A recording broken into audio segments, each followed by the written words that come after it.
bakimara kwitabaza polisi y'u Rwanda ko bafungiranwe n'iki cyamamare Burikamtu, nibwo polisi yasize ikabafungurira ndetse igata muri yombi Burikamtu. Reka tubigaruke aka kanya kuri NIT Media ya Kigali.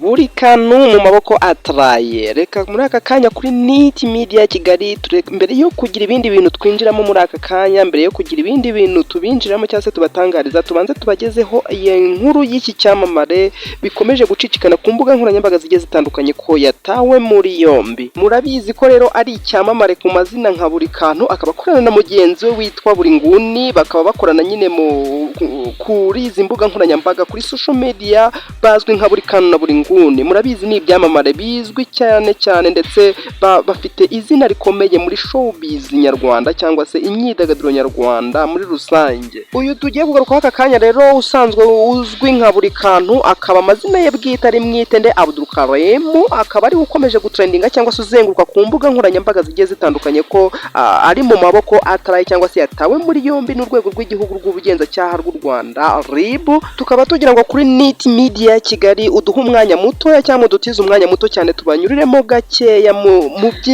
bimwe mu byo akurikiranweho, kuko nyine aracyakurikiranwe, ntago arahamwa n'icyaha. Gusa ibyo akurikiranweho nibiramuka bimuhamye, amakuru turi gukura nuko bimuhamye agacirwa urubanza ko nyine bimuhamye yahabwa igihano kitari munsi y'imyaka 5. Murumva rero ni hatari. Gusa biracyakurikiranwa, nta uramenya neza nimba biri mu muhame koko. Reka mbibanyuriremo gatoya aho birimo harimo no kubakurikiranweho no kuba ubushimusi mu Rwanda. Rero ni ikintu gitangaje kucyumva. Reka tubigaruke aka kanya kuri NIT Media ya Kigali mu munota umwe wonyine cyangwa ibiri. Nimba nta narimwe wigezwe ubufasha bwa subscribe, iki niyo gihe rwose ntuze kugenda utaduhaye ubwo bufasha bwo gukora kuri subscribe, kandi ukore no kuri like, unafungura inzogera kugira ngo tujye dukomeza kubana mu buzima bwa buri munsi. Reka tugaruke kuri Burikamtu, icyamamare kizwi kandi gikunzwe na benshi hano mu Rwanda.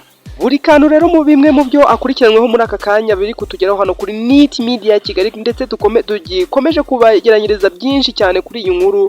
Bimwe mu byo akurikiranweho harimo gufata bugwate cyangwa se gufungirana abakobwa babiri. Aba bakobwa bikaba bivuga ko ngo bari bagiye kumureba iwe Ikinyinya nyine mu karere ka Gasabo mu mujyi wa Kigali, bagira ngo abafashe cyangwa se abahe ubujyanama bw'uburyo bazajya bakora ibiganiro bitambuka ku mbuga nkoranyambaga. Nyine murabizi we ni icyamamare, ni ibintu arambyemo, ni ibintu azi, niko kazi ke nyine gukora ibiganiro cyangwa se gukora ibintu bigiye bitandukanye hano ku mbuga nkoranyambaga. Aba bakobwa rero bakaba bari bagiye bamusanga kugira ngo abahe ubwo bujyanama cyangwa se hari n'ubundi bufasha runaka bujyanye n'ibyo ngibyo bari bamukeneyeho. Nyine abahageze rero ndi kuvuga ko yahise abwira umwe muri bo ngo amusange mu cyumba, umukobwa akamunanira, nyine akamuhakanira. Burikamtu agahita gufata umwanzuro wo kubafungirana, akavuga ati nimutishyura ibintu byose nabatanzeho amatike n'ibyo nabazimaniye byose ntago muri busohoka ahangaha. Iyi ni NIT Media ya Kigali, turacyari kubakurikiranira byinshi. Nimba nari mwigeze duha ubufasha bwa subscribe, iki nicyo gihe ngo udufashe. Tubashimire cyane kubwo